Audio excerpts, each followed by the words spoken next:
आज मैं अंतर्राष्ट्रीय व्यापार के दृष्टिकोण से एक बेहद ही महत्वपूर्ण संगठन विश्व व्यापार संगठन के निर्माण संबंधी जो प्रक्रियाएं हैं उसकी संरचना और उसकी उद्देश्यों के बारे में आज हम विशेष तौर पर बात करेंगे।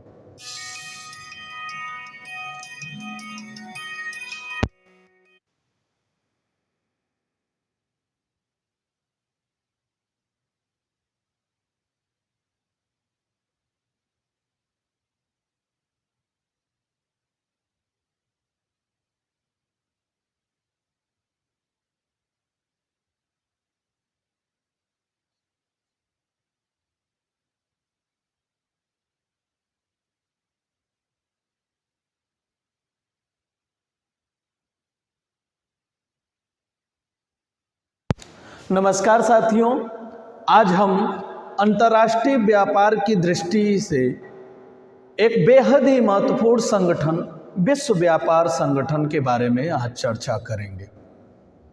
देखिए 1939 से जो 44 तक का समय था, ये पूरी दुनिया युद्ध की आग में जल रहा था। समूचे दुनिया की अर्थव्यवस्था कहीं ना कहीं बहुत बुरी तरीके से प्रभावित हुई थी और ये महायुद्ध लड़ने के बाद पूरी दुनिया को इस बात का आभास भी हो गया कि अगर हम एक देश दूसरी देश के साथ या पूरे समूचे देश दुनिया के साथ अगर दुश्मनी भरा रवैया रखते हैं तो शायद उससे किसी का भला नहीं होने वाला है। और इसी के चलते 1944 के युद्ध उपरांत एक बैठक हुई जिसमें अंतर्राष्ट्रीय मुद्रा कोष की स्थापना की गई। लेकिन अंतर्राष्ट्रीय मुद्रा कोष की स्थापना के बाद पूरी दुनिया को ये लगा कि अंतर्राष्ट्रीय व्यापार के नियमन के लिए एक रेगुलेटरी संस्था की स्थापना बेहद ही महत्वपूर्ण होता है और ऐसे नियामक संस्था अंतर्राष्ट्रीय व्यापार के लिए नियमन स्थापित करने वाला और नियामक संस्था के रूप में एक संगठन की जरूरत महसूस होने लगी। और इसी जरूरत को पूरा करने के लिए 1947 में जेनेवा में 23 देशों के द्वारा शुल्क और व्यापार संबंधी समझौता किया गया। यानी 1947 में 23 देशों के द्वारा शुल्क और व्यापार संबंधी समझौता किया गया, जिसे हम general agreement on trade and tariffs यानी शॉर्ट फॉर्म में गेट के नाम से जानते हैं। और यही शुल्क और व्यापार संबंधी समझौता, इसमें भारत भी कहीं ना कहीं शामिल था, इसलिए भारत को गेट के संस्थापक देशों में से एक माना जाता है। तो जो ये शुल्क और व्यापार संबंधी समझौता था, यही गेट के नाम से उस समय चर्चित हो गया और ये माना गया कि ये जो समझौता होगा इसे एक संस्था का दर्जा देकर अंतर्राष्ट्रीय व्यापार में कहीं न कहीं नियमन और नियामक प्राधिकरण के रूप में कार्य करने का काम सौंपा जाएगा। और कहीं न कहीं ये समझौता परवर्ती कालों में इस पर खरा उतरने का भी प्रयास किया। इसका प्रमुख उद्देश्य था अंतर्राष्ट्रीय व्यापार में शुल्क और मात्रात्मक प्रतिबंधों में कमी। यानी मूल रूप से ये समझौता इसलिए ही स्थापित किया गया था कि एक देश दूसरे देश के बीच में जो व्यापारिक शुल्क का एक तरह से अनियमितता है और कुछ देश अपने आयात और निर्यात पर कुछ प्रतिबंध लगाए हुए हैं, उसको हटाया जाए। मुख्य रूप से ध्यान ये दिया गया कि जो संरक्षणवादी प्रवृत्ति है किसी देश की, उसको ख़त्म किया जाए। किसी देश के व्यापार में जो वर्चस्व है उसको कहीं ना कहीं ख़त्म करके एक देश के साथ जो दूसरे देश के बीच जो खाई है उसको भरा जाए। और इसी दृष्टिकोण से कहीं ना कहीं इसका उद्देश्य रखा गया अंतर्राष्ट्रीय व्यापार में शुल्क और मात्रात्मक प्रतिबंधों में कमी। इसके बाद जब ये समझौता हो गया तो उसके बाद बड़े बड़े बैठकों का दौर चला। पहला बैठक तो इसकी स्थापना के साथ ही हुआ जिसमें 23 देश शामिल थे, जेनेवा में हुआ ये। और इसके ठीक एक साल बाद हवाना में भी एक चार्टर बनाया गया इसी बैठक के उपरांत, जिसे हम हवाना चार्टर के नाम से जानते हैं।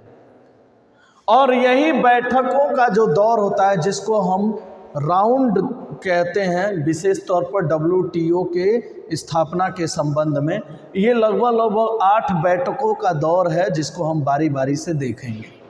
दूसरा जो दौर हुआ बैठकों का वो शुरू हुआ 1949 में फ्रांस के टार्की नामक स्थान पर, और यहाँ पे भी बहुत सारे अंतर्राष्ट्रीय व्यापार और में जो शुल्क और मात्रात्मक प्रतिबंध थे उसको हटाए गए। अंतर्राष्ट्रीय व्यापार को सहज, सुलभ और सरल बनाने का प्रयास किया गया।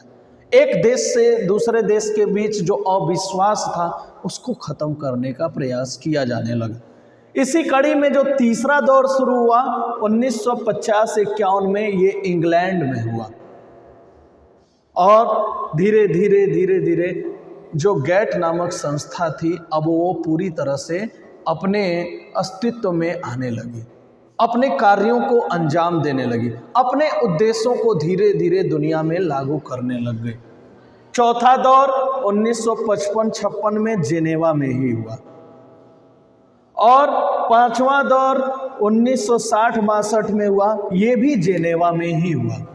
जेनेवा में, क्योंकि इसका मुख्यालय बाद में जेनेवा में ही स्थापित किया गया, इसलिए जेनेवा जो स्विट्जरलैंड का एक राजधानी क्षेत्र है, स्विट्जरलैंड का एक प्रमुख नगर भी है, इसीलिए इसका महत्व इस क्षेत्र में सबसे ज़्यादा है।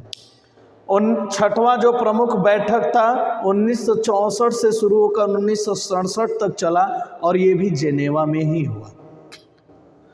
सातवां जो बैठक था 1973 से 1979, लगभग 6 वर्षों तक ये बैठकों का दौर चला जापान की राजधानी टोक्यो में। जो इसके बाद 8वां बैठक था, ये गैट के लिए एक बेहद महत्वपूर्ण बैठक था, क्योंकि इसके बाद एक नई संस्था की नींव पड़नी थी, इसीलिए ये बैठक अंतिम भी था और सबसे लंबा चलने वाला बैठक भी था। ये शुरू हुआ 1986 से और चला 1994 तक उरुग्वे देश में। ये दक्षिण अमेरिका का एक राष्ट्र है उरुग्वे, और ये सबसे लंबा बैठक था जिसमें कुल 123 देशों ने प्रतिभाग किया था। यानी पहले स्थापना के दौरान 23 देश थे, लेकिन इस समय तक कुल 123 देश इस समझौते में शामिल हो चुके थे। और यहीं पर जो उस समय के महानिदेशक थे आर्थर डंकन, इसी समझौते से उन्होंने एक मसौदा तैयार किया और उस मसौदे को आर्थर डंकन प्रस्ताव के नाम से जाना जाता है।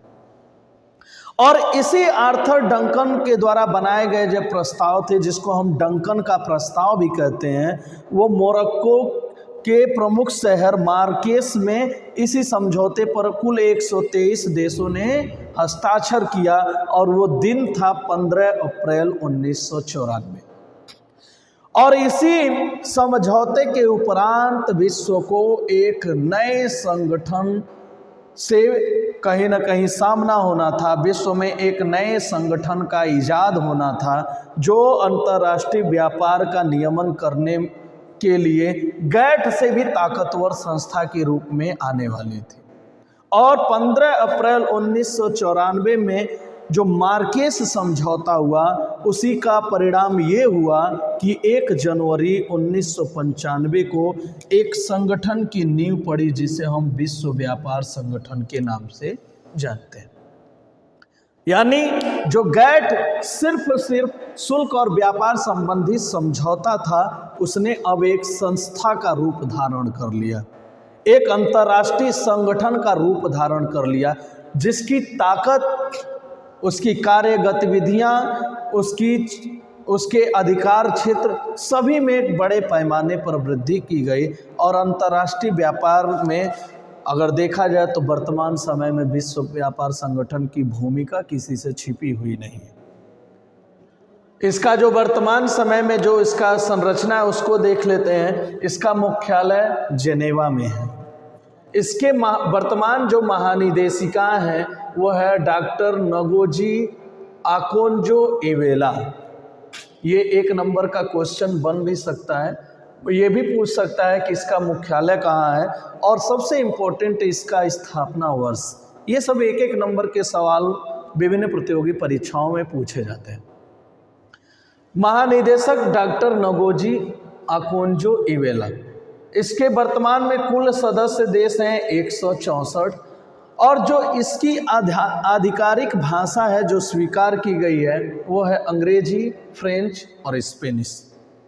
अब हम ध्यान दे देते हैं कि ये जो व्यापार संगठन 1 जनवरी 1995 को बनाया गया, इसके काम क्या थे।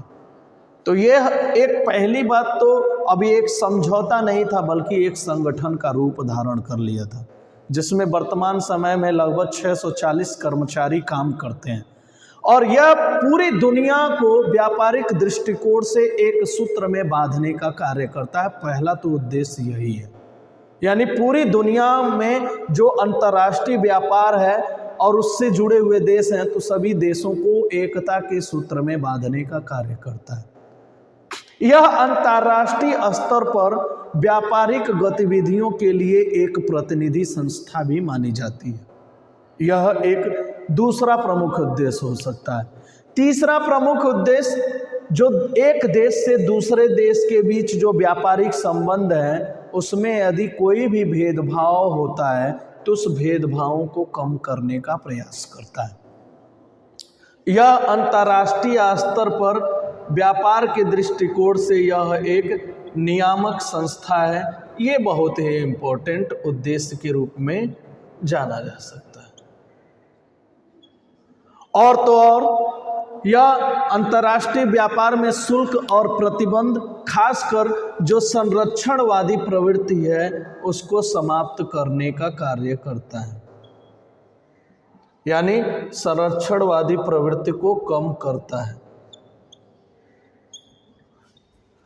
और पूरी दुनिया में जो व्यापारिक कहीं ना कहीं माहौल है उसको सकारात्मक बनाना इसका प्रमुख उद्देश्य है। तो इस प्रकार ये देखा जाए तो 1947 में जो 23 देशों ने एक समझौता किया था जिसको गैट नाम दिया गया था, जिसमें भारत एक संस्थापक देशों में से एक था, लंबे दौर में काम करने के बाद ये अनुभव हुआ कि ये समझौता एक संगठन के रूप में बदल जाना चाहिए और इसी का परिणाम था कि 1 जनवरी 1995 को एक संगठन अस्तित्व में आया जिसने विश्व के व्यापार को और खासकर अंतर्राष्ट्रीय व्यापार में एक रेगुलेटरी संस्था के रूप में अपनी भूमिका दर्ज कराने का भरपूर प्रयास किया और आज भी ये संस्था निश्चित रूप से अंतर्राष्ट्रीय व्यापार में एक नियामक प्राधिकरण के रूप में बेहतर कार्य करने का प्रयास कर रही है।